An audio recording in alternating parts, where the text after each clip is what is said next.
One of the reasons that linking and embedding work so well within MongoDB is because of the existence of a feature called multi-key indexes. I'm going to talk a little bit about multi-key indexes and why they're so useful within MongoDB. Now, let's say you had a schema that included students and teachers, and this is a schema that we've seen before. And these are two example documents from these collections. The students collection might have a separate document for each student with a unique underscore ID, a name for each student, and a key for the teachers where the value is a list of the underscore ID values for all the teachers that the student has.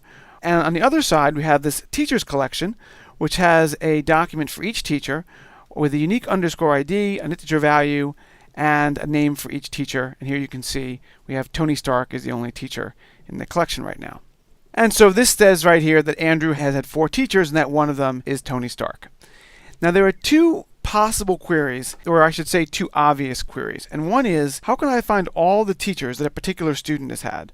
And the other is, how can I find all the students who have had a particular teacher? Now let's go over the first one, which is, how do I find the teachers for a particular student? Now that one is straightforward because I can simply search this collection. I can query the students collection. I could do db.students.find. I can specify the student I'm looking for and then return the teacher's key with its values, and then I'll know the teachers. But what about finding all the students who've had a particular teacher? That's a more difficult query. That query is going to use our set operators. And in order for that to be efficient, we need to be able to use an index, and it's going to be a multi-key index that makes this possible. So let me show you in the shell how this looks. All right, so we have 2 different collections already set up here. We have a students collection and we have a teachers collection. Here's a students collection, and here's the teachers collection. And we can see that the students collection has a list of students, including myself, and the teachers that I had.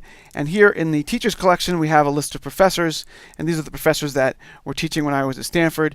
And we can see that, for instance, I had the teachers 0 and 1, which are Mark Horowitz and John Hennessy.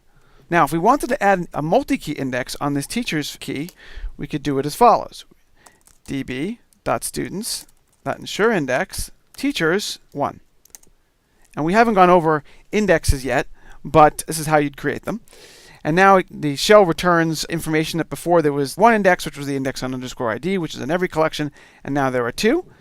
And now we're going to do a query that's going to use that index and be efficient. So let's find all the students who had Mark Horowitz and John Hennessy as professors. So Mark Horowitz is 0 and John Hennessy is 1. So db.students.find teachers $all.